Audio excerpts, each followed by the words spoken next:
Jaya Radha Madhava Kunjabi Hari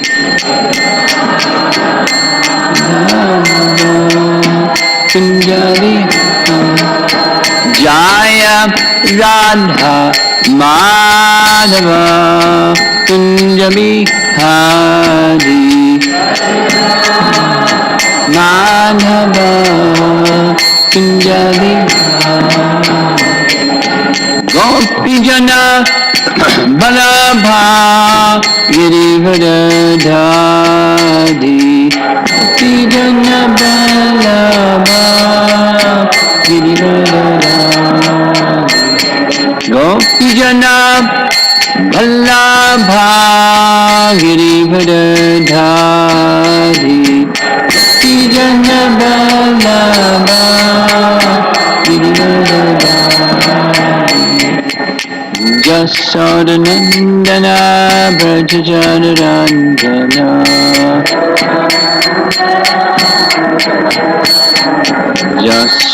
Jasodanandana Brajajanarandana Jamana Kiravana Chadi Jamana Kiravana Chadi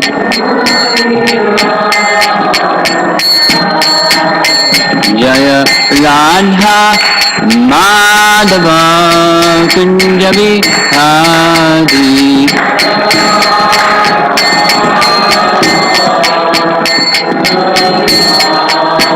Jaya Radha Madhava Kunjabi Hari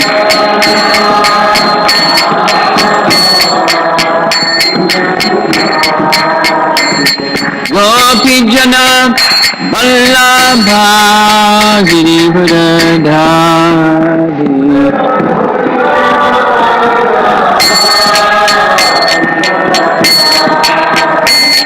Gopijana Vallabha Girivardhari Gopijana Vallabha Girivardhari Jasodanandana Brajajanarandana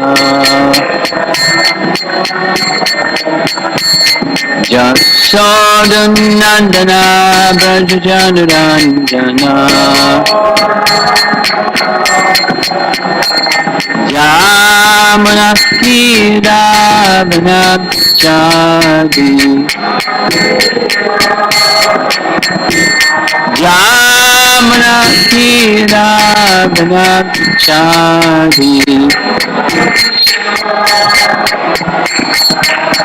Jaya Radha Madhava Kunjabi Hari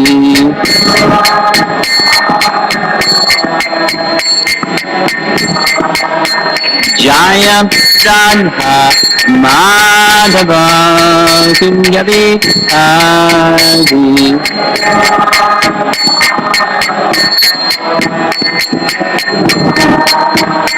Hare Krishna Hare Krishna Krishna Krishna Hare Hare Hare Rama Hare Rama Rama Rama Hare Hare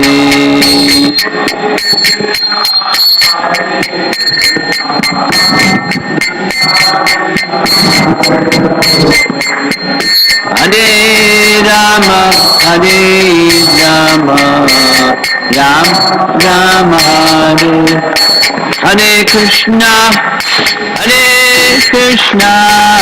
Krishna Krishna Hare Hare Hare Rama Rama Rama Hare Hare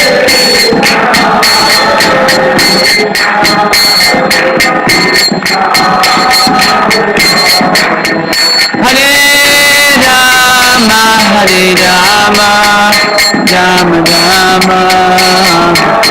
Jaya Prabhupada, Prabhupada, Prabhupada, Jaya Prabhupada.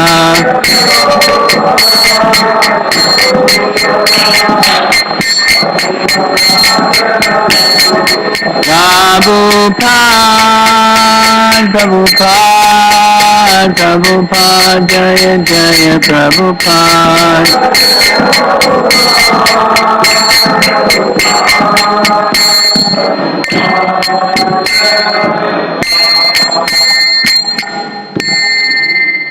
Gaur Premanandi.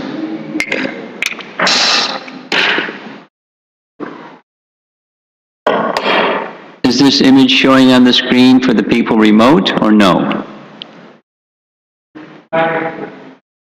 That was a yes or a no? No. Should I wait until magic happens? You're trying, but should I wait? Huh? It is working. I can work. It's not working. I can continue. So what about the people remote? The virtual people. You know those people. What about them? Do you have a camera? You can send it by.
Okay, you see a nice, those of you in the room anyways, can see a nice painting of Krishna.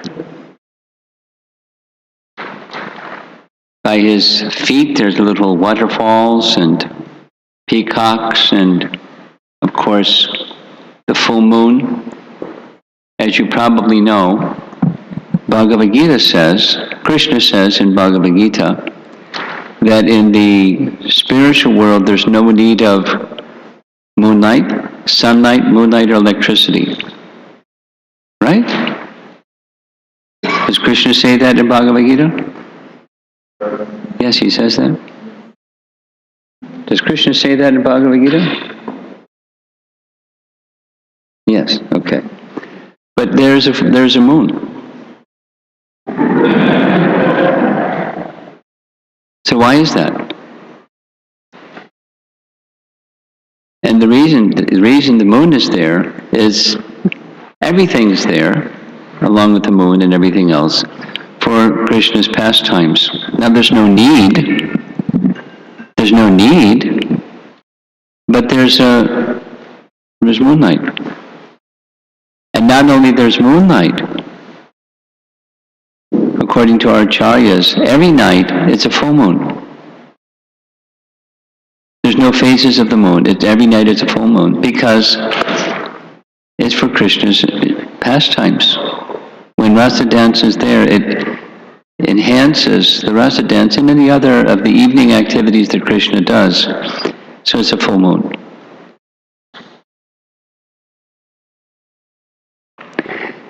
for that matter, there's no passage of time, but there's a rising and setting of the sun. Now why is that?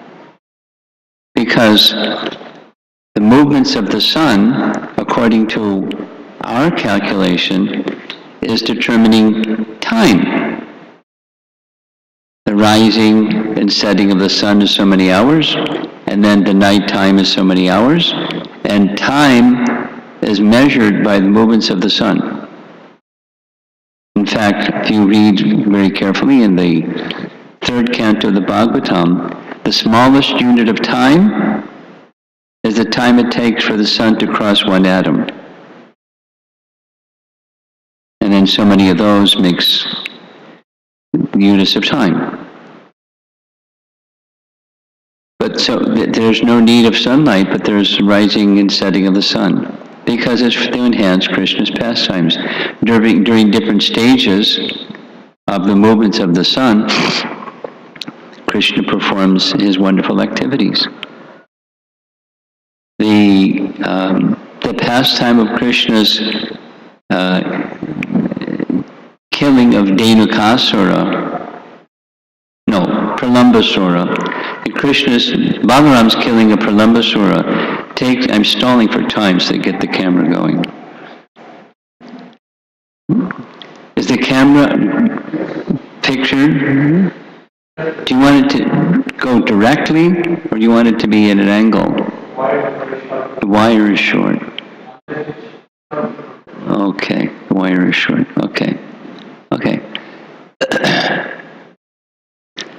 Krishna, the pastime of Balaram killing Pralambasura takes place in the summertime, but it specifically states by Shukadeva Goswami, when Krishna's pastimes take place, it's always like spring. Now, anyone that's been to Vrindavan in the summer? It's hot, like an oven. But when Krishna was there, it was like spring. So there are these inconceivable, during the morning Bhagavatam class, our Parma Kruna was pondering over the inconceivable. And the inconceivableness of Krishna has to do with his inconceivable potencies. And when his potencies move, it bewilders the mind, especially the binary material mind. It doesn't make sense. It can't. Krishna can't be, or something cannot be simultaneously bigger than the biggest and smaller than the smallest. It can be big, maybe even like really big, but simultaneously small. And smaller than the smallest and bigger than the biggest at the same time. Or those of you that like reading Prabhupada's books, you know that in Isha Upanishad, it states that he walks and he does not walk. He's very near and he's very far away as well. At the same time.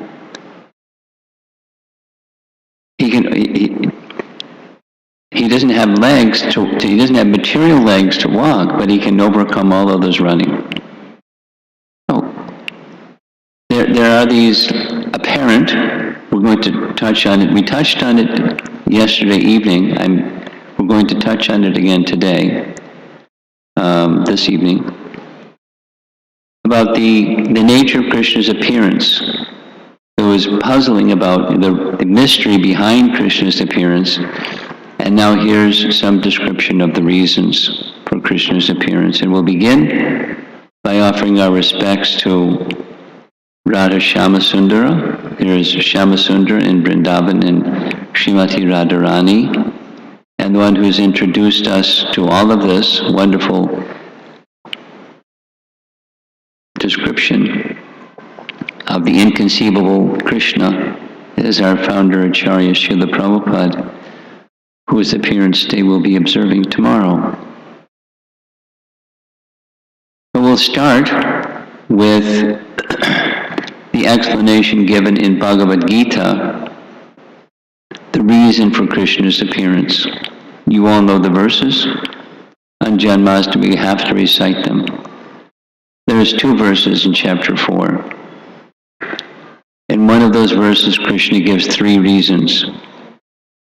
The 3 reasons are Pritranaya sadhunam, to give protection to the sadhus, Vinashaya chaduskritam, to annihilate the miscreants, and Dharma sangsthapanartaya, to restore or reestablish Dharma. Those are 3 reasons. Whenever the Supreme Lord appears, those 3 reasons are missions that he fulfills. And similarly, when there's dharma shaglani, or discrepancy in religion, yada yada hi dharma glanir bhavati,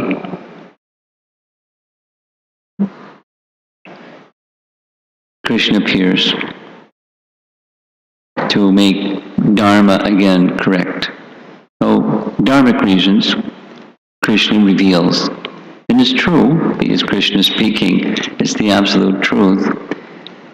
Then there's another explanation given in Canto 10, Chapter 6, verse number 7. And it's Krishna's childhood, when he was, Prabhupada, anyway, he was 3 days old. It's very small. Prabhupada gives another number, but 3 days, according to the Bhagavatam. And Putana saw baby Krishna as Asat Antakam. Asat Antakam. Asat means those are demons. So he doesn't hesitate to kill demons. Or he could kill all demons. She saw, when she's looking at Krishna like this, she didn't pick him up yet, but she saw him and she understood this child. Here's what Vishwanath writes. Putana could understand that this child was not ordinary, but was meant to kill all demons.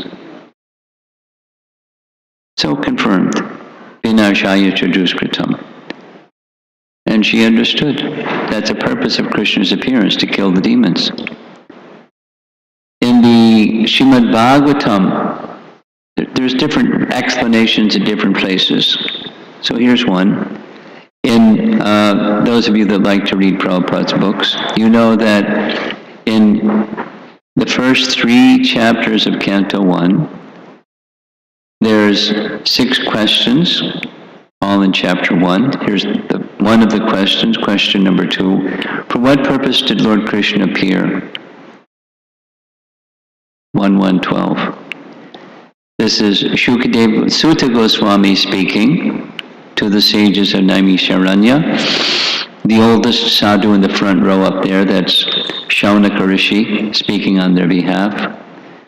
Why did Krishna appear? What was the purpose? And the explanation is given in Canto 1, Chapter 2. Assuming the roles of incarnations, he performs pastimes to reclaim those in the mode of pure goodness. So there's reason for Krishna's appearance. Not just to give pleasure, but to reclaim those in the mode of pure goodness. Now, prayers of quincunti. We're going to do a little review, because these are also reasons. And different people say different things about those reasons. I'm going to read them again. Of course, it is bewildering, O soul of the universe, that you work although you are inactive, that you take birth although you are the vital force and the unborn. You yourself descend among animals, men, sages, and aquatics. Verily, this is bewildering. Now, it skips in text 31, Queen Kunti is marveling at Mother Jasoda and the kind of love that she has for Krishna, and the kind of relationship that Krishna has with her. He who is feared by fear personified is afraid of that little stick in Mother Yasoda's hands, and he cries. So text 32.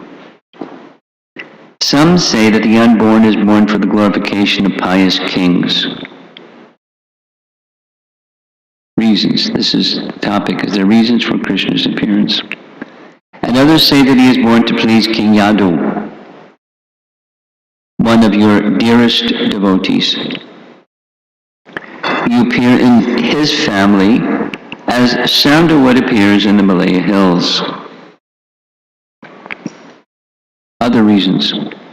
Others say that since both Vasudeva and Devaki prayed for you, you have taken birth as their son. Undoubtedly, you're unborn. Yet you take your birth for their welfare and to kill those who are envious of the demigods. So, to give protection to the demigods. We read this morning one of the prayers by the demigods to Krishna while still in the womb of Devaki for protection. Others say that the world, being overburdened like a boat at sea, is much aggrieved, and that Brahma, who is your son, prayed for you, and so you appeared to diminish the trouble. And 35. Well, I believe I can show you 35. There's 35. I'm going to move it. Let's play that.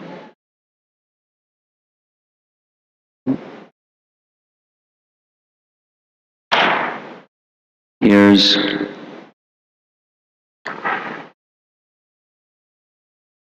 and yet others say that you appeared for the sake of rejuvenating the devotional service of hearing, remembering, worshipping, and so on, in order that the conditioned souls suffering from material pangs might take advantage and gain liberation.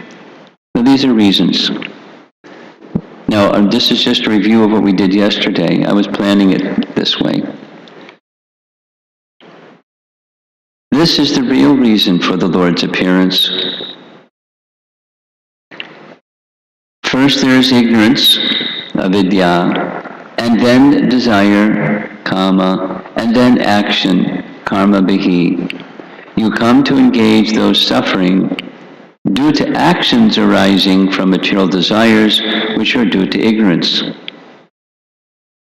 in actions for attaining prema. The destruction of suffering is incidental because it is said in the next verse that the results of hearing about the Lord is seeing the lotus feet of the Lord. By seeing the Lord, one attains prema.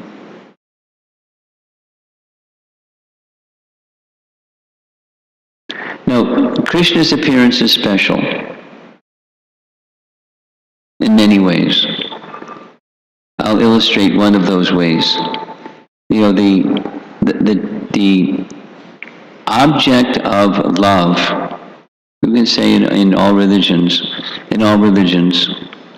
there's, without having an original creator and source of everything, then how is it religion? All religions will agree the goal is to develop love for God. That's consistent. However, one of the incarnations of Krishna is Buddha, who doesn't teach about God, but he tricks people because he's God and people follow him and they worship him. Some of you may know there's a very nice devotee named Radhika Raman, who is a professor at Utah State, and he teaches religious studies. It's his field of teaching. And he has this really nice explanation of Buddhism. Now, because I visit China, I know the most prevalent brand of Buddhism, there's many, is Pure Land Buddhism. And what Pure Land Buddhism teaches is basically theism. It goes like this. For those who cannot attain the stage of nirvana, which is most people, then Amitabha Buddha very kindly manifested this Pure Land. And you hear about the Pure Land and it sounds a lot like heaven or the kingdom of God. It doesn't use those terms. And then there's what you do to get there. And you say Amitabha Buddha's name again and again. There's a mantra for that particular practice. And then you go there and you enjoy in his presence and you engage in activities with him. Then, the slight variation is, when you get really, really, really, really qualified, then you can get trained up how to go to the nirvana realm.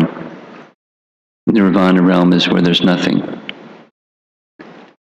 But the mainstay of Buddhism, the impetus is, from Buddha's original teachings, is to overcome suffering.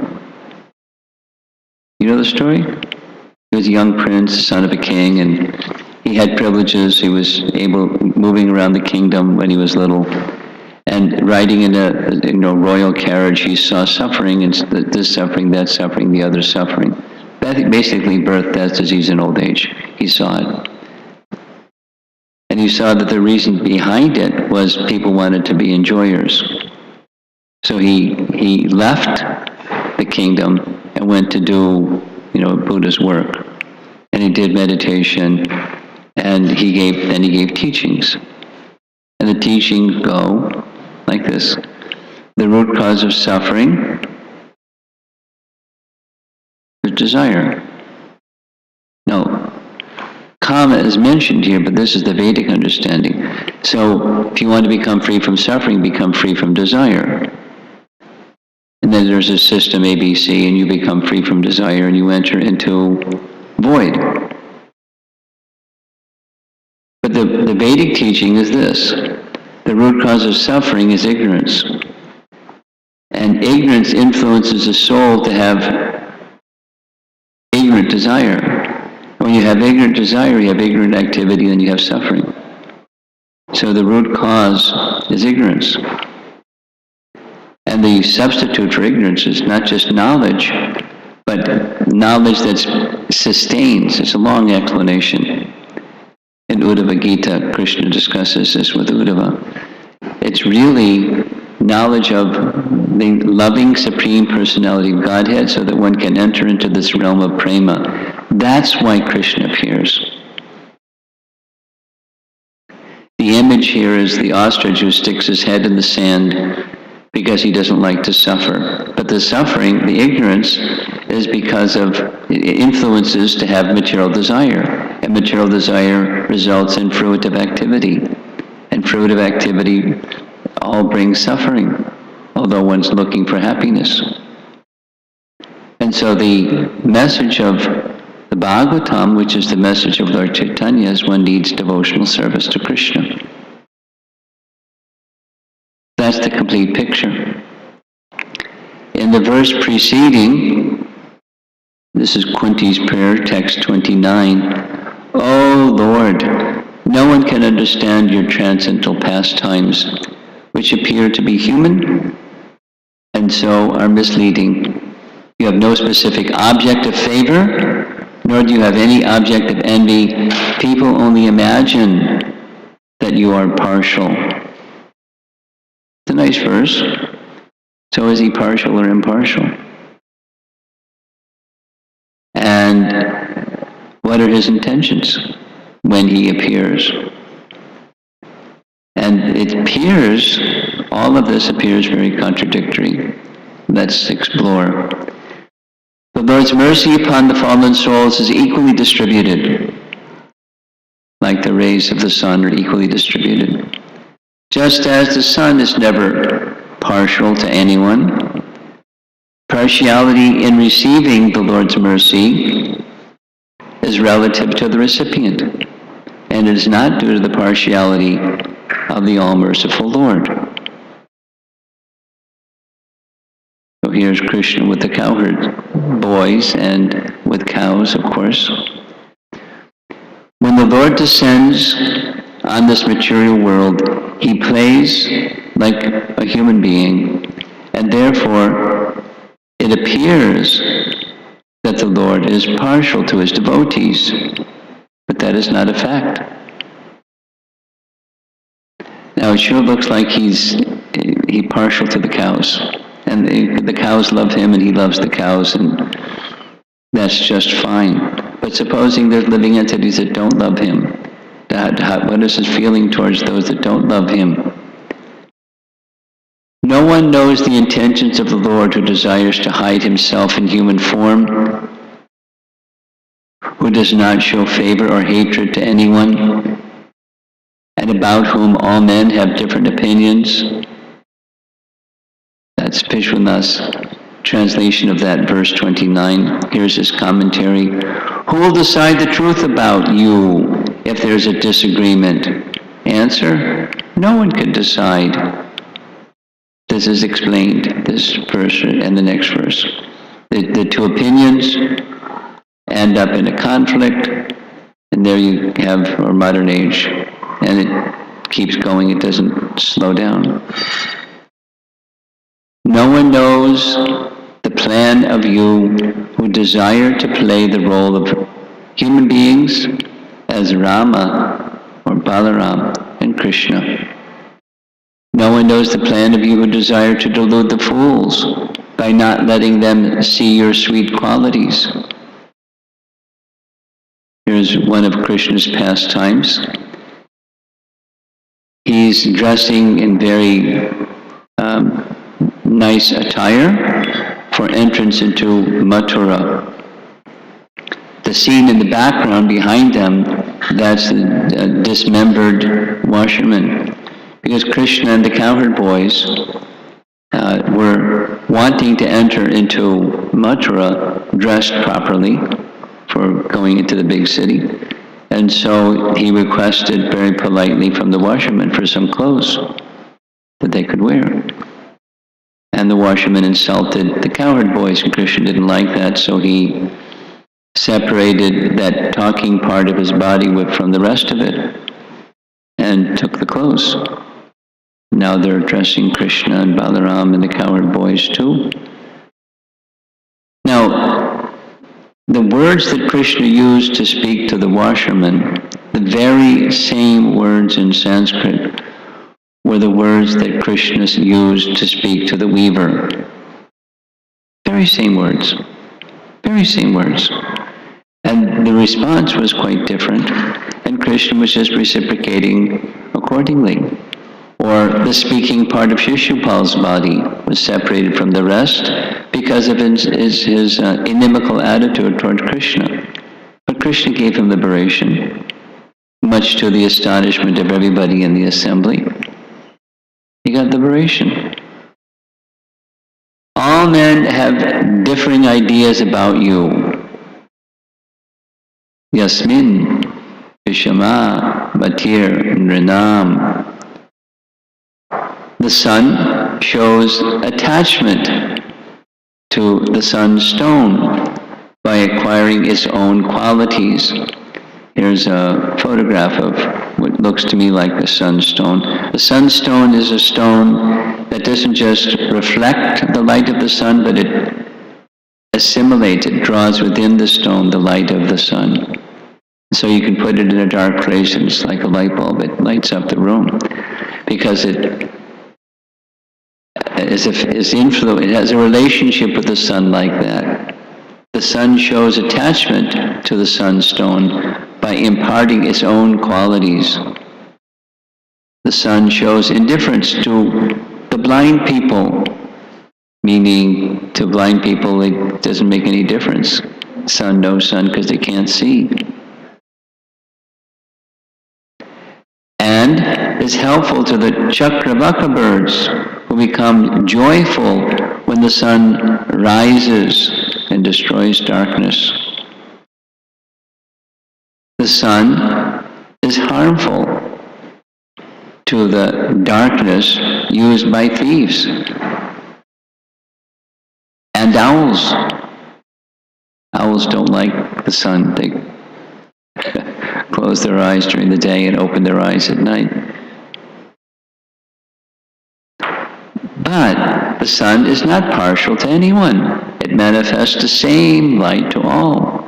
The cause of difference is the good or bad qualities of the specific object. It is the same with the sun. Different people relate with the Lord in different ways according to their qualities. So Krishna is like the sun. And different persons have regard for him in different way, and his appearance also strikes people as having different purposes. Now we're going to hear something that I like very much. Oh, this is, the demigods. The demigods wanted protection, and specifically Mother Earth wanted protection, but they also wanted protection. And so they felt the Lord is their place of shelter, and he appeared for that reason, to give them protection. Nice painting, there's Lord Shiva, there's Brahma, and there's Indra, offering prayers to Krishna within the womb of Devaki. And their prayers are filled with other things besides protection. They have a relationship and they want to glorify the Supreme Lord. Now there's another explanation given about Krishna and his appearance in Priti Sundarba. What's Priti Sundarba? Priti Sundarba is one of the 6 Sundarbas of Jiva Goswami, whose picture you see here. And it's a commentary on the topics, 6 main categories of topics of Srimad Bhagavatam. And the final is this Priti Sundarba, or the stage of love of God. So he's describing Krishna's appearance in this way. He makes a reference to a verse from 5th canto. It's spoken by Hanuman about Lord Ramachandra, and he indicates that Ramachandra appears in the realm of the mortals for reasons beyond just killing Ravana, but for teaching lessons. Here's how he quotes from it. He does not come to the world of mortals only to kill the demons who trouble the saintly devotees. He also comes to teach the conditioned souls. He reveals to them the true goal of life. Now that's imparting of knowledge. And that's something that Lord Ramachandra does, and Hanuman understands that he does. Now, Jiva Goswami's comment is, both of these, that's killing demons and revealing the true goal of life, are merely external secondary reasons. No, they're honored in Bhagavad Gita and all these other places that we spoke about. But according to Jiva Goswami, they're merely external secondary reasons. The primary reason is to reveal his sweetness to devotees, whose hearts melt in anguish of separation. Now this is very similar to what's stated in Canto 1, Chapter 2, the purpose for Krishna's appearances, to reclaim those in the position of pure goodness.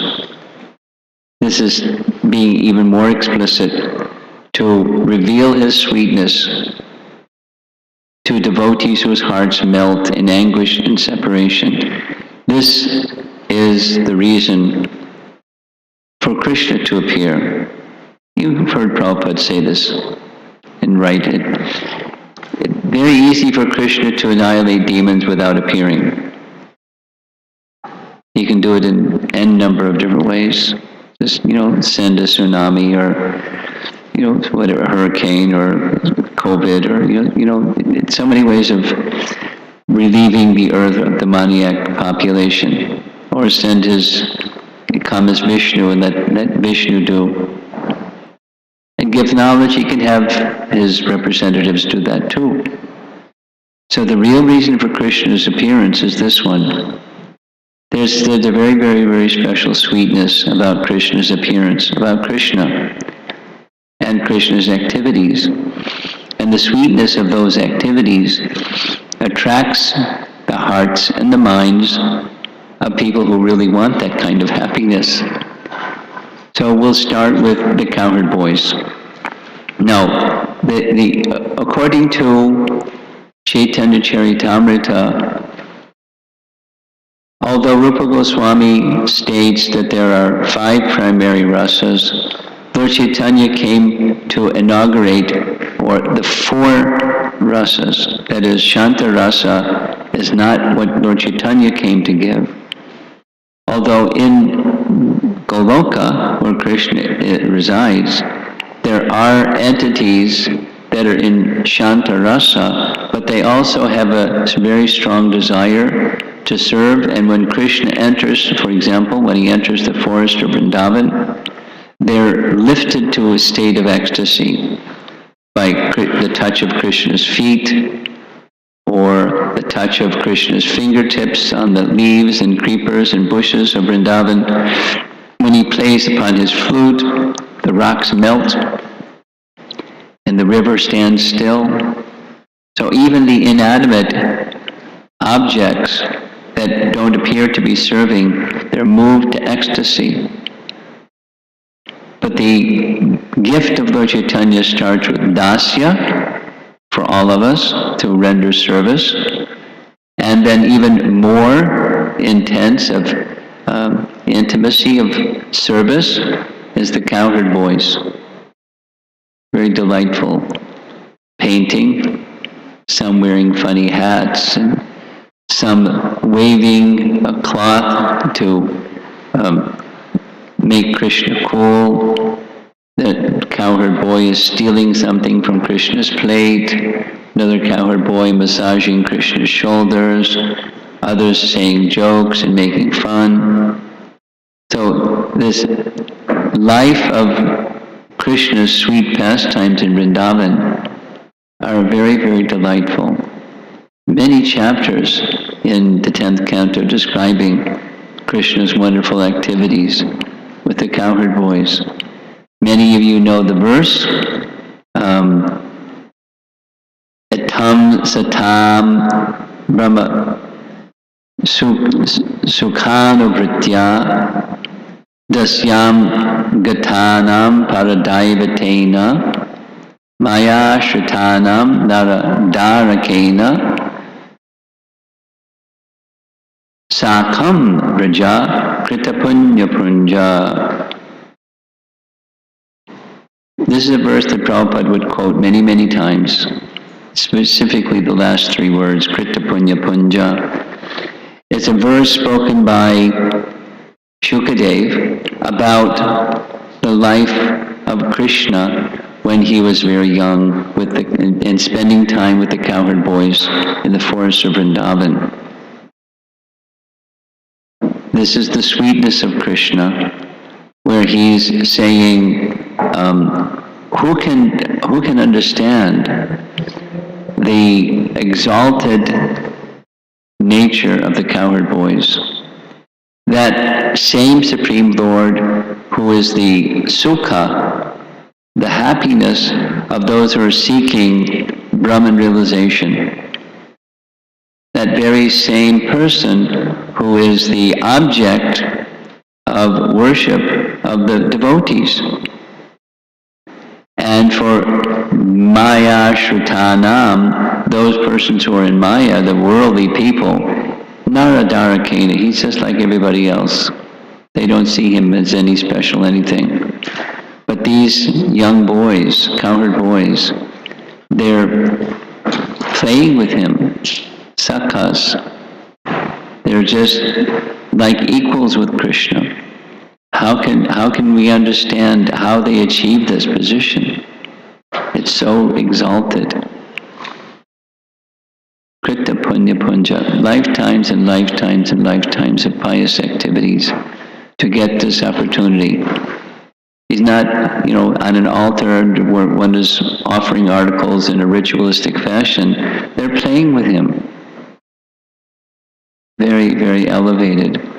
And so many exchanges of happiness with Krishna, between Krishna and Balaram. When they were of this age, this was the same. And because of their happiness, all the other living entities in their vicinity were experiencing great happiness. Now, the happiness, this is Sudama Brahman, when they meet. Sudama was also Krishna's friend, but it didn't have the same sweetness. It was very, very warm and loving and affectionate.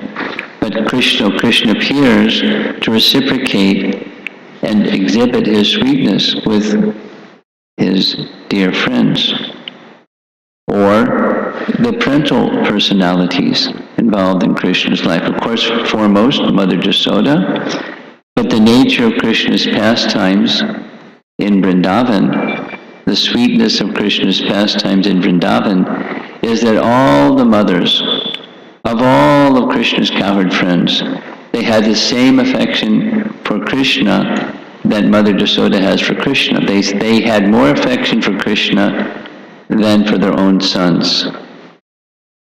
It's described when they were in their homes doing their household duties. They were meditating that they were doing this for the pleasure of Krishna, although he wasn't even a resident in their house. This is the kind of affection the residents of Vrindavan have for Krishna, in parental affection.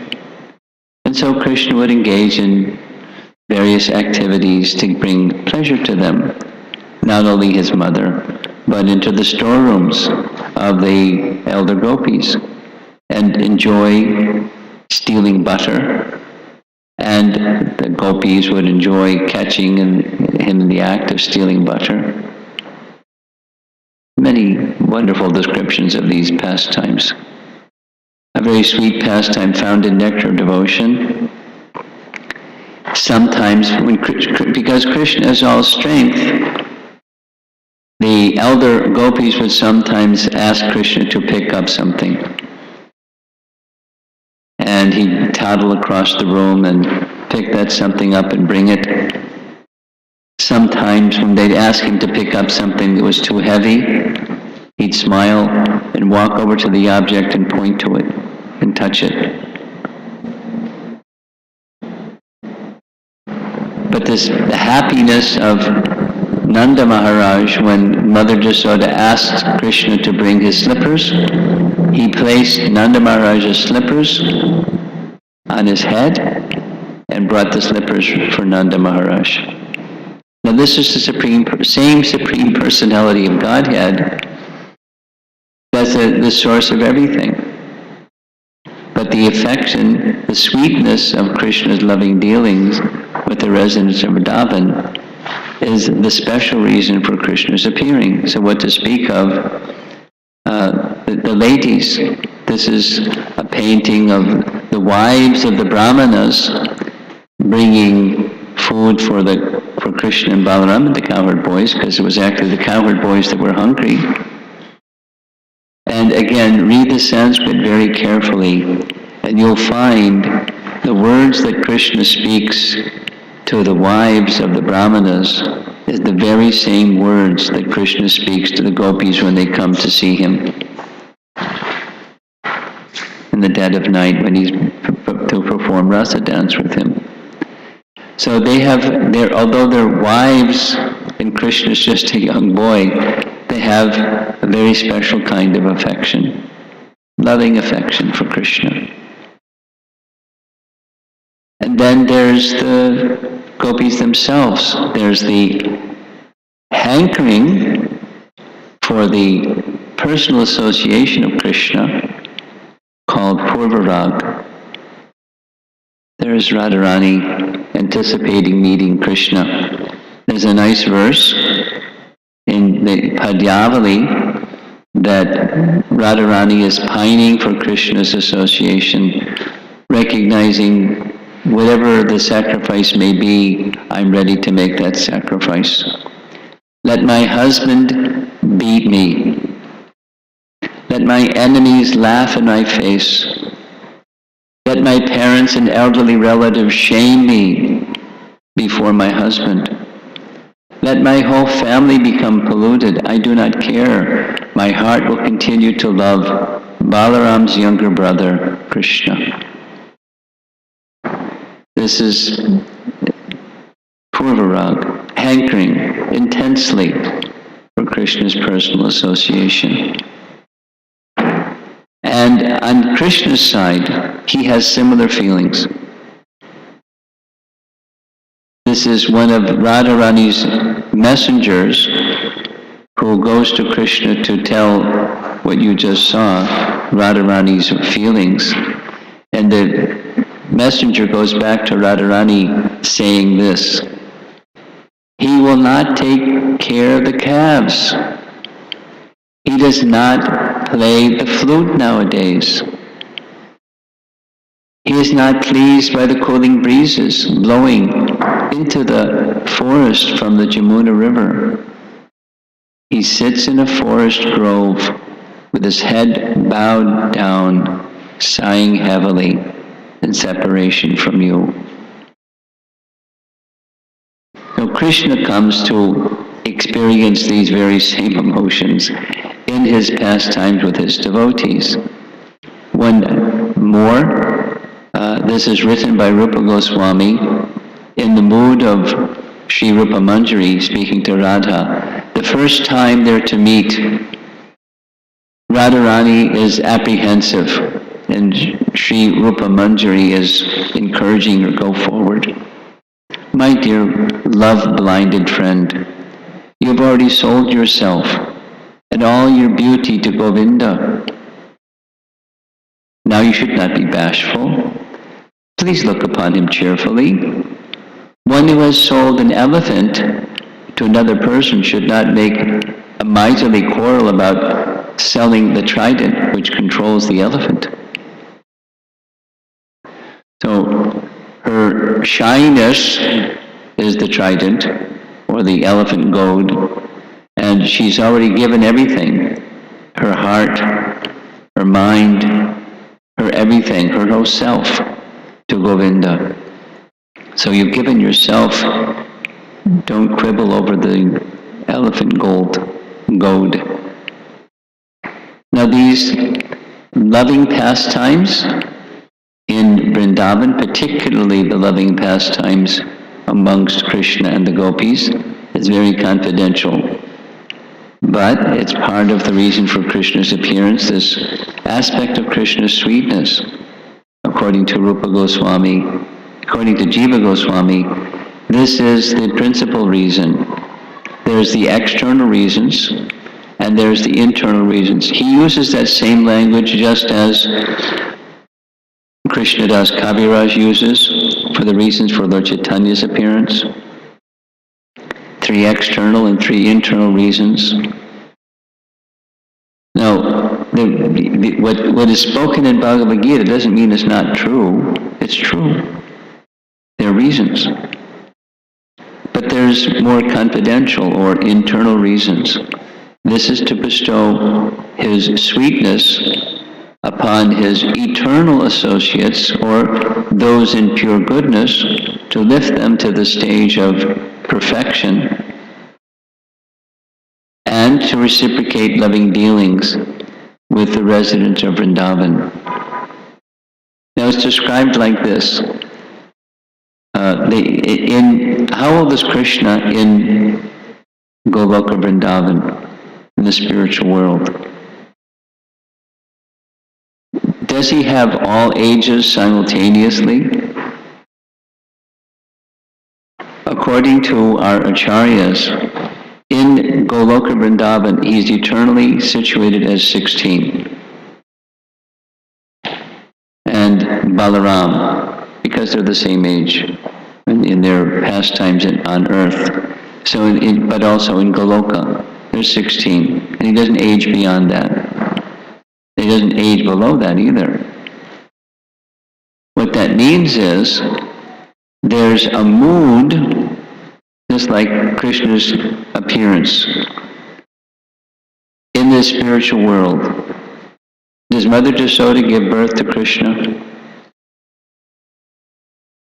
There's no birth pastime, but she certainly has the sense, he's my son. And all the crawling and the baby and the babbling and the stealing butter and all those childhood pastimes of Krishna, feeding the monkeys. That's when he performs his worldly pastimes, his Boma Lila. But those pastimes, there's a sense, there's a bhava, an emotion, a mood of this is part of Krishna's totality. But those pastimes are manifest only when he comes to this world. When he performs his worldly pastime, not just this earth planet, but somewhere in some creation, all of the spool of Krishna's pastimes are going on. So this is the sweetness of his childhood. How long was Krishna in Vrindavan before he left to go to Mathura? Our acharyas teach us very clearly, he was 10 years, 7 months. And how many chapters of the 10th canto are involved in Krishna's childhood pastimes in Vrindavan? Volumes and volumes and volumes. And they're so sweet. And the fullness of the rasas are displayed there. It's not that just like this example of Sudama. Krishna had friendship outside of Vrindavan. But the sweetness in Vrindavan is super excellent. Super excellent. Outside of Vrindavan, Uddhava was the dear friend of Krishna. And when he saw the residents of Vrindavan and the kind of love they had for Krishna, he wanted to just become a blade of grass somewhere in Vrindavan, to take the dust from the feet of the residents of Vrindavan. Lord Brahma, same prayer in his prayers to Krishna. After stealing the calves and Brahmar boys, he makes the same prayer. He asks, if you are very kind upon me, let me take birth somewhere in Vrindavan, so the dust of the residents of Vrindavan will fall on me, and I can get their mercy. That's Lord Brahma. What to speak of demigods, the topmost being in the universe, Lord Brahma. The sweetness of Krishna's pastimes in this world, especially the sweetness of his pastimes in Vrindavan, is super excellent. And Krishna enjoys these pastimes as his devotees enjoy those pastimes. Here's a nice painting where Krishna is making himself not visible before the gopis. And so they're in big anxiety. Where's Krishna gone? The mood of separation enhances their loving dealings with Krishna. And topmost, of course, is Srimati Radharani. So many wonderful descriptions of the intensity of her love. As we know, in the Bhagavatam, her name is not even mentioned. But in other Puranas, and certainly in our writings of the Goswamis, details and details and details of their loving exchanges. And her heart and her mind and her whole being, as Sri Rupa Manjari was saying, is completely given to Krishna. And so many wonderful pastimes between the two. So this is our love for Krishna, is like the followers of the Love Lord Chaitanya. We wish to see the happiness of the loving exchange of Radha and Krishna. And all services are directed ultimately towards that purpose. Of course, Krishna loves the cows, and the cows love Krishna. I was explaining, I had a nice conversation with somebody some years ago, a college student who grew up in a Christian Scientist family. And Anyone here heard of the Christian Scientists before? It's a small group. They don't do missionary work so much, but they have reading rooms. You'll see it here and there, a Christian Science reading room. So when I found she had attended a class that was meant to like Introduction to Bhagavad Gita.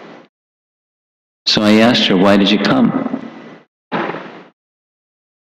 And she said, because when I was young, my mother used to read Bhagavad Gita.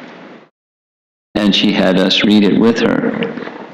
Although she was a Christian Scientist, she very much appreciated Bhagavad Gita. And so that's how I grew up. And when I saw there's a class on Bhagavad Gita, I thought I'd like to come. So I said, when I was young, there was somebody that went to our school. It was very rare, but there was a family that was a Christian Science family, and I was born in a Christian family, so I was always curious, what's unique about Christian Scientists? So would you like to share? I'd like to understand. She said, well, I'm not very elevated, but I have some basic understanding. So we went through, comparing. And, first of all, is there a soul? Yes. Is there the soul is different than the body? Yes. Is there reincarnation? Yes. Christian Science accepts reincarnation. And what's the ultimate destination for the soul? The ultimate destination of soul is to go to the kingdom of God and be with God. And I said, wow, what's it like there? And does the scripture say? And there wasn't a clear answer. So I said, how come there isn't a clear answer? What's it? How are you going to know you're there? Because it's like a nice place. But I asked that question when I was growing up, and didn't get an answer. What's the kingdom of God? What's it like there? And she said, well, you just know. So I said, well, let me tell you what, because we were doing this back and forth. The place where Krishna resides is called Goloka. And it literally means the planet of cows.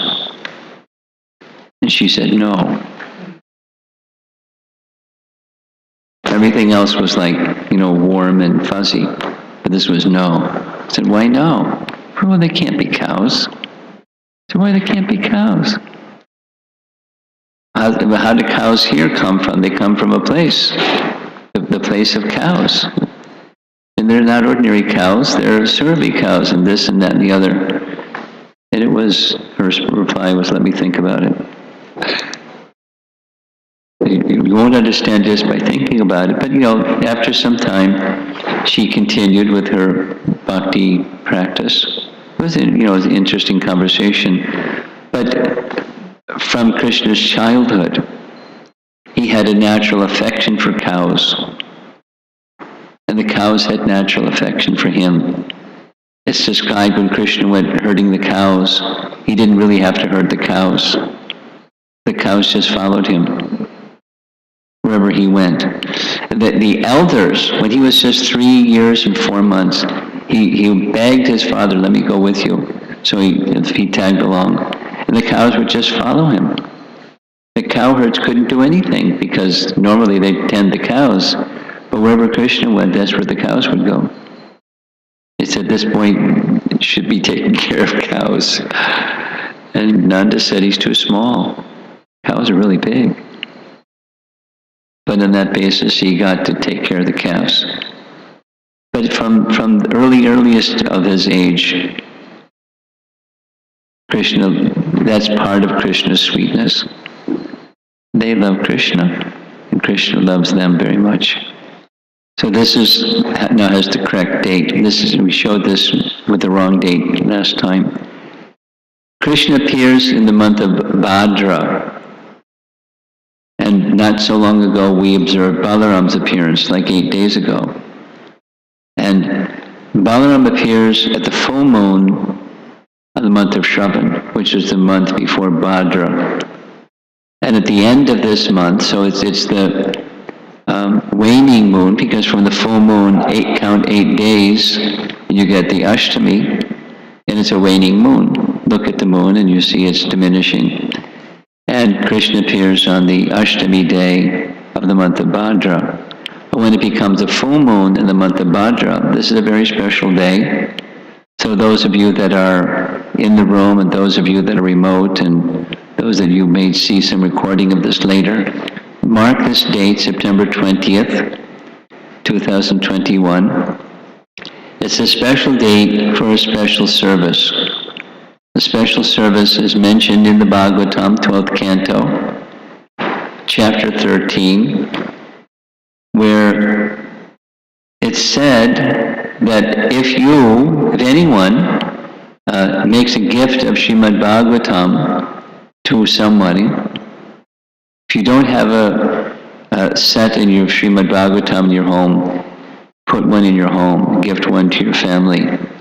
And if you have one in your home, figure somebody that doesn't have one in their home yet, and make a gift of Srimad Bhagavatam, because according to the Srimad Bhagavatam, if you do that, here's an image where the Bhagavatam is on a golden throne.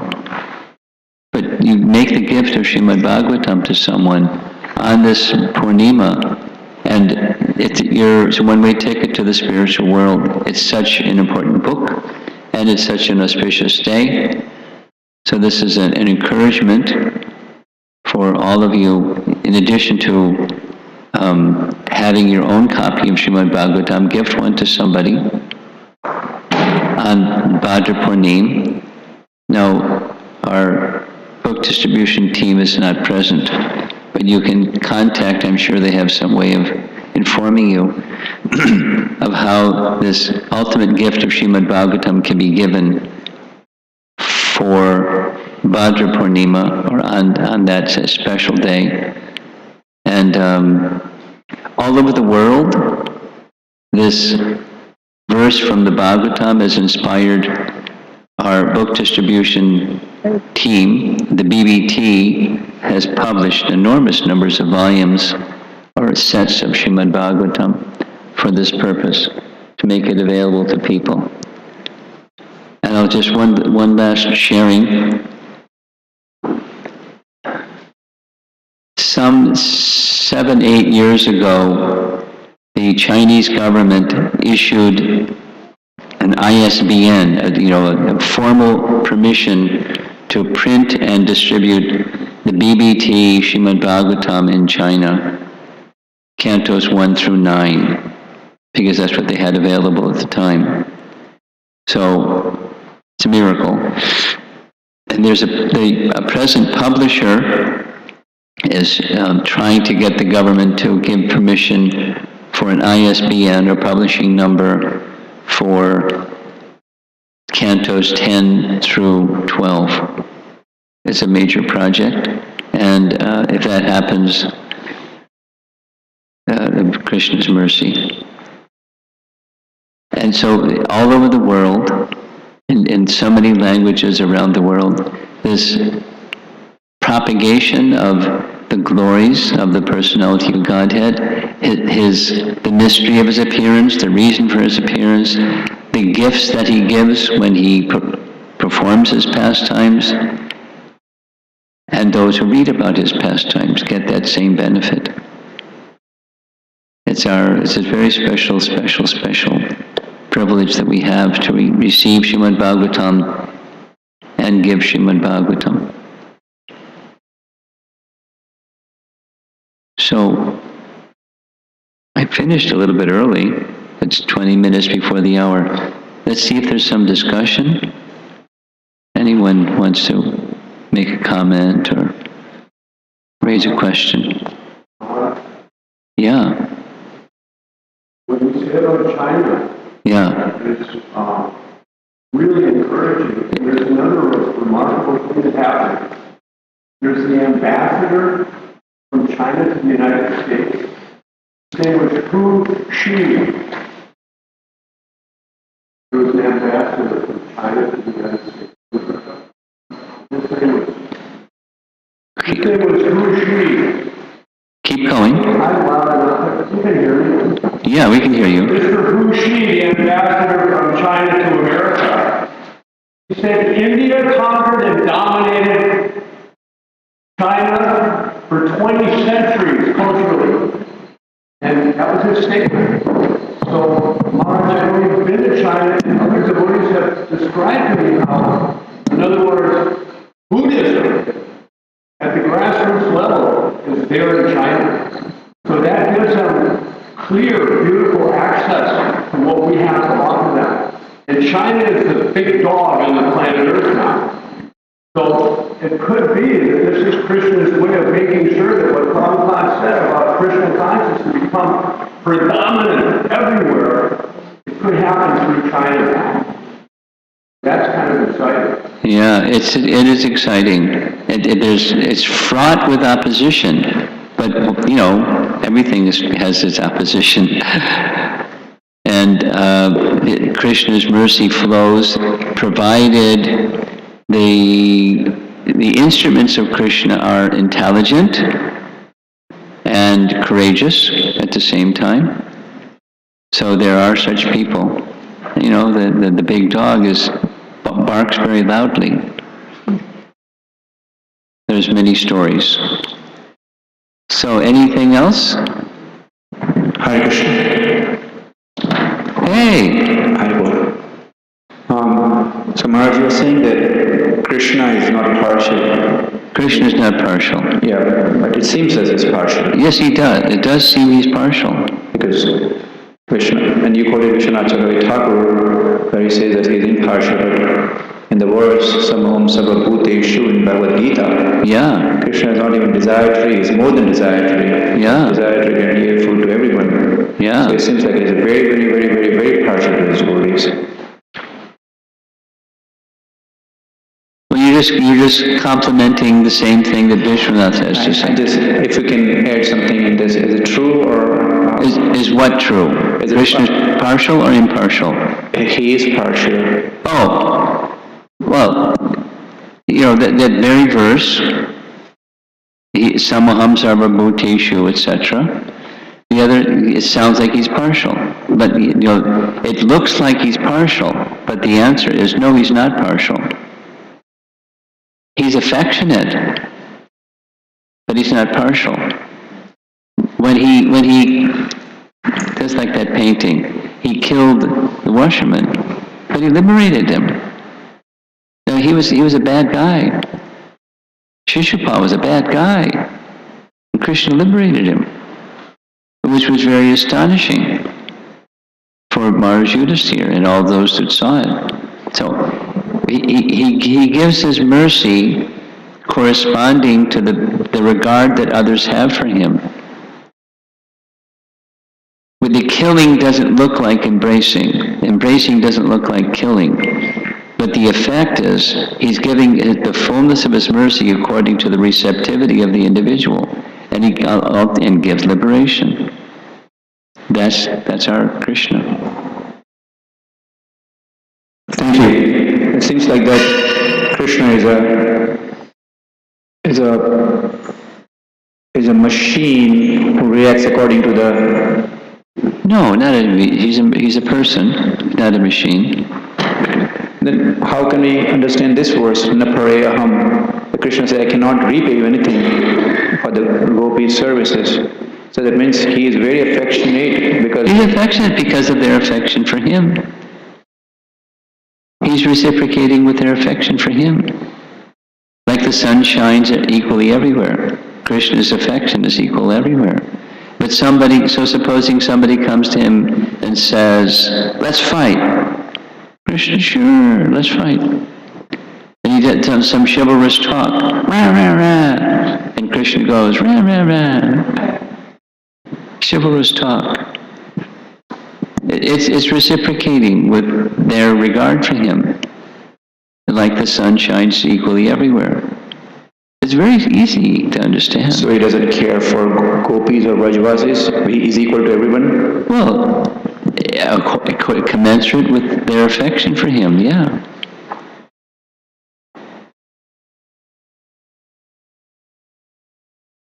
Now, One could say, you could say, wait a minute. Krishna has special affection for Radharani, even amongst the gopis. Right? So he's not equal to everybody. But it's commensurate with their affection for him, and the love, that the affection that Radharani has for Krishna isn't equaled by anybody. All of the others of the gopis, they're expansions of her. They're not the fullness of Radharani. Radharani is that pleasure potency in fullness. So commensurate with their loving regard, he reciprocates. So he's equal. He's not partial. It looks like. It can be described like. He's partial. Because he shows special affection to those who have special affection for him. That's partial, right? Okay. Anyone else?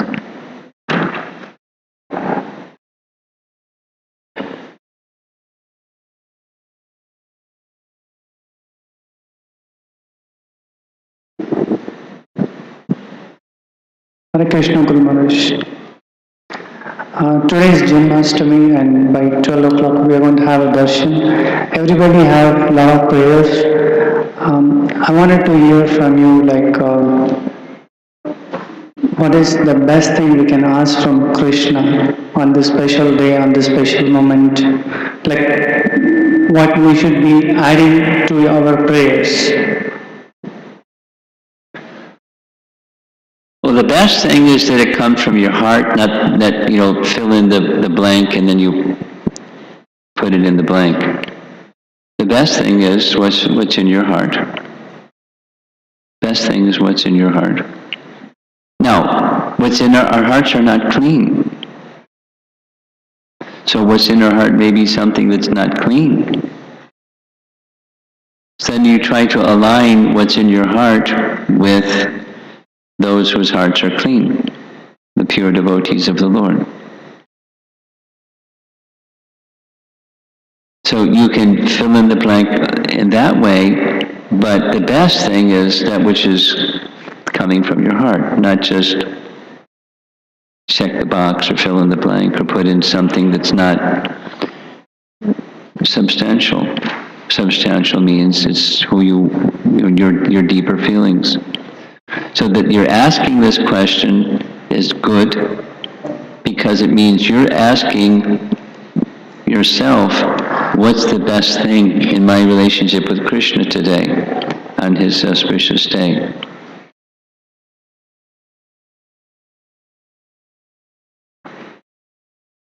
And the expression can be very different. I'm thinking from your question about a topic that comes up when we have japa retreats. At least one of the procedures from the very beginning of japa retreats that I took part in, we have a little sankalpa ceremony. Everybody gets a 3x5 card and a pen, and you write down your sankalpa, your intention. And remember, one of the devotees said, because he expressed, would anybody like to volunteer? He said, my intention is to pray to the holy name that I may become fearless. Now, I was surprised by that remark, but I didn't ask publicly, but later, it unpacked the fearless. It means complete shelter.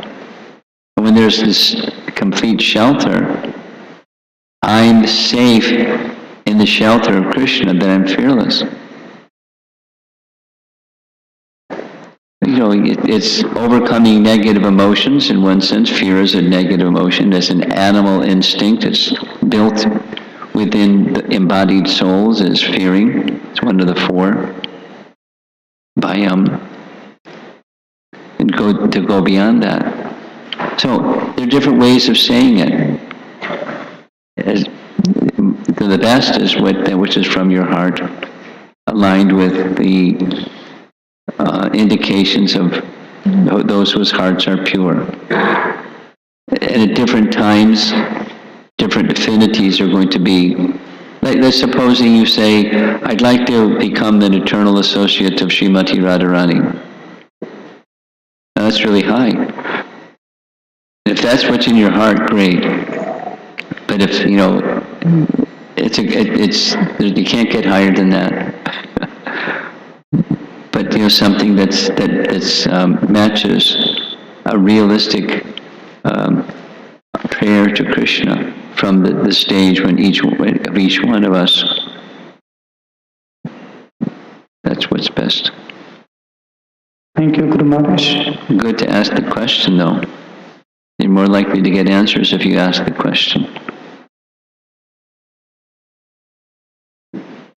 Anyone else wants to contribute something? Okay, so maybe what we should do is prepare for the arti, and whoever is supposed to be assigned for kirtan could start the kirtan. Thank you very much. Prabhupada ki jai.